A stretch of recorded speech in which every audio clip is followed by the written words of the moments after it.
With the upcoming release of James Gunn's Superman kicking off a whole new cinematic universe with the DCU, we're going back and looking at all of the old previous Superman films. Hi, my name's Zach, and today we are talking about the official start of the Superman films, Christopher Reeve's first 1978 classic, Superman.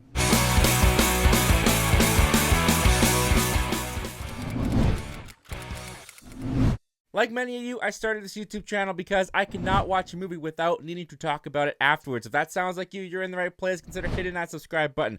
Also, while I'm talking, be sure to comment down below in the comment section. Tell me your thoughts on Superman, the movie. Give me some context, some point of reference. Were you there in 1978 for the original release? Did you catch it later on? Did you grow up with this Superman? Did you only first watch these movies recently? Comment down below. Let me know. I'd love to hear your story. As we get into that, I posted on the community tab asking you guys what your thoughts were on Superman, and I got a number of responses from you guys. So I'm going to read off some of these comments from you of what you thought of Superman, and then we'll get into my thoughts. Andrew MT Gathering said, classic, old, naive, but still good. Better than the newest one coming up. Well, we'll see about that. Mick Mahone Hater says, one of the best superhero movies ever made. Lucas Prime says, one of my favorite superhero films, one that revolutionized the genre. DeSoda said, a beautiful motion picture. I would say a good Superman movie because Christopher Reeve is the real-life Superman. Director Liam said, Christopher Reeve will always be the best Superman. The movie is classic and hopeful, but dated. With that said, let's kick off the review, starting about what works about Superman, the movie. And for me, I hadn't really revisited this film in quite some years. I didn't necessarily grow up with it, but I did watch it when I was younger. I was never really that into the Superman character. I always liked this movie, but it wasn't one that I constantly went back to over and over again. So this is kind of my first watching of this film, and I would say at least a decade going into this, and I've definitely seen a lot more movies since then. I've definitely grown in my film viewing career, you could say, since the last time I watched this film. So the first thing that really stuck out to me about Superman the movie was the approach of the whole film that Richard Donner went for, where with Superman being this Christ-like figure in comic book movies, it's appropriate that his first movie kind of plays like a biblical epic, where they really do approach this film with a big, huge, bold scope, where they're trying to tackle this many years of story for Superman. They start off with him as an infant getting sent from Krypton. We see a little bit of his high school career before we're even led into Clark Kent working at the Daily Planet, meeting Lois Lane and all that. Christopher Reeve doesn't pop up in this film until about the 50-minute mark. And it's really impressive watching this film back, noticing just how long and how confident they were with the storytelling to wait until we got to Christopher Reeve. From the minute this thing opens on Krypton, they immediately just are able to create this world that you just kind of buy into. A big thing that the producers and everyone around this film, the goal of this film was what they called verisimilitude. They wanted to build a world that you can believe in.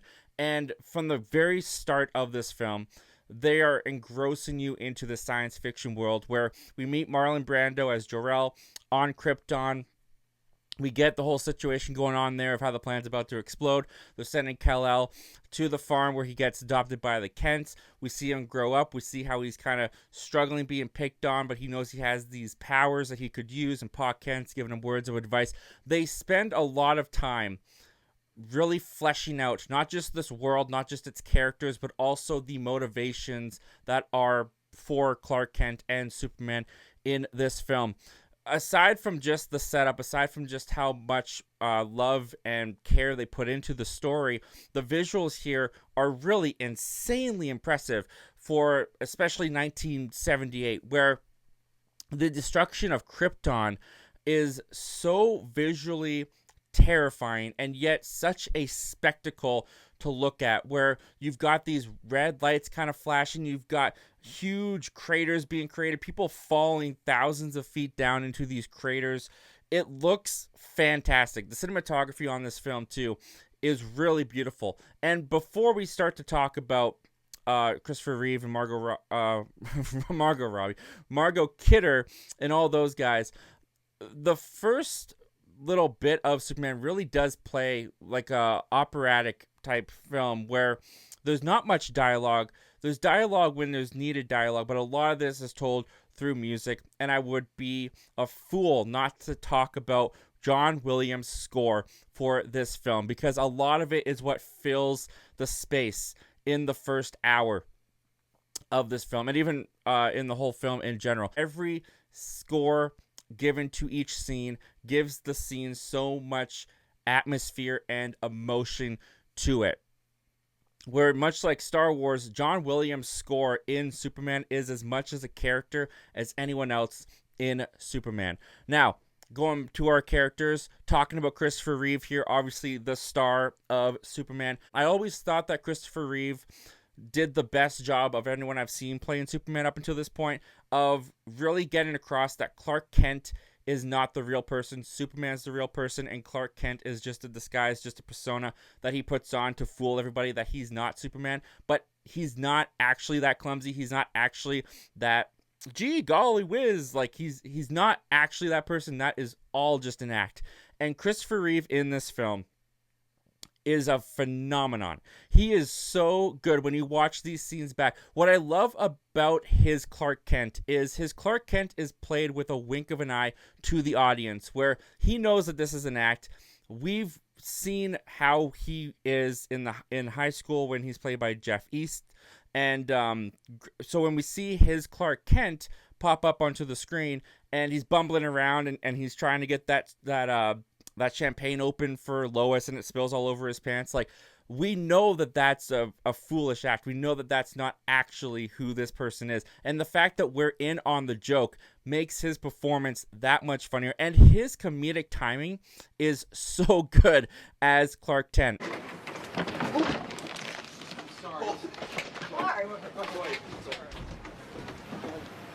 Likewise, flip that over to his Superman. He brings such a warmth and confidence to the Superman character, where when he's Clark Kent, he's kind of hunched over, he's kind of schlubby. He doesn't have the best posture, and the way that he fixes his posture, the way that he stands, the poises that he does as Superman, the glasses work. You buy into that. No one would think that Clark Kent is Superman simply by how Christopher Reeve changes his physique and his performance depending on which character he is playing. Also, the Superman action sequences in this film, even though it's 1978 and the effects are fairly new, they're trying new things. The tagline of this film was "You will believe a man can fly," as they were really trying to push the limits of what that flight technology could look like. They also got a real lucky break that they landed Christopher Reeve, who was able to do the wire work because he did hang gliding just as like a hobby to the side, so he really knew how to angle his body and swing around. And the flight sequences, when they are practically in camera being done by Christopher Reeve, they still look really good to this day. Even some of the blue screen and the projected screen behind Christopher Reeve hanging on a wire, that stuff looks pretty good to this day as well. The sequences where Superman is going around and he basically, they give us a montage of Superman's night of saving people. He's stopping cat burglars, he's stopping a robbery with a yacht, he's saving cats from a tree, he's saving Air Force One when their engine goes out. All that stuff really sells Christopher Reeve as Superman. And it's basically like the audition tape to be like, yeah, this guy, he is Superman. And they pull it off. They pull it off with the effect. It still looks great when Lois Lane is falling from that helicopter and Superman swooshes up and catches her and catches the helicopter. All of it, especially for the time in 1978, it holds up so incredibly well. You've got Margot Kidder in here playing Lois Lane, the love interest to Superman. And Christopher Reeve and Margot Kidder, they have really good chemistry in this first film, especially when you get to the scene where Lois Lane is interviewing Clark Kent and they're flirting to being flirtatious with each other throughout the interview. Do you have a girlfriend? No, I don't, but if I did, Miss Lane, you'd be the first to know about it. when they go off and take their first flight, and John Williams' music is swelling in the background. It's a really beautiful romantic scene, and it works. You instantly get their connection. Also, you got to mention Gene Hackman in here as Lex Luthor, where he just brings the comedic side to Lex Luthor in this. He is so captivating in this film. He has some of the best one-liners in the entire film, and when you pair him up with Ned Beatty as Otis and his bumbling sidekick that Lex Luthor is dealing with. So, there you go, M. M as in moron, Otis? No, it's N. Oh! N as in Neanderthal, nincompoop, nitwit, and L as in ladder. But at the same time, his Lex Luthor is threatening. He is a scary, like the first time that we get introduced to Lex Luthor in this film, he kills a guy. He pushes him off a ledge into a train, and he gets run over by the train in the train tracks. So Lex Luthor proves that he is not someone to be messed with. And at the same time, Gene Hackman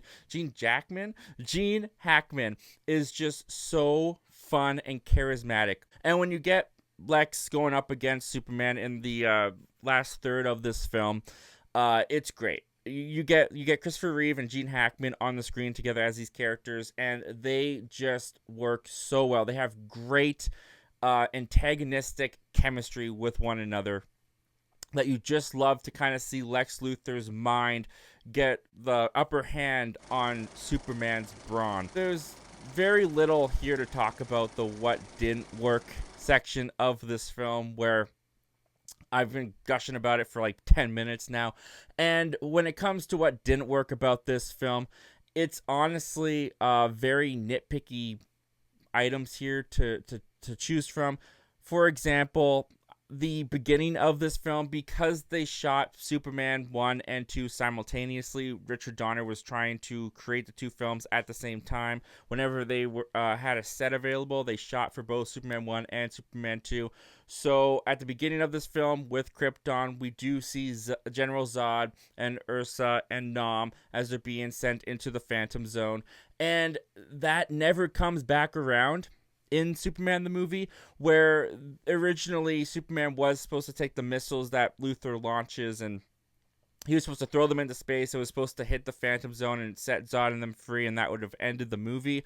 But when Richard Donner, when they told him to stop, when they told Richard Donner to stop working on Superman 2 and just focus on Superman 1, they used the Earth rotation that he was going to use at the end of Superman 2 to replace the scene of Zod and them breaking free. So they saved that until Superman 2.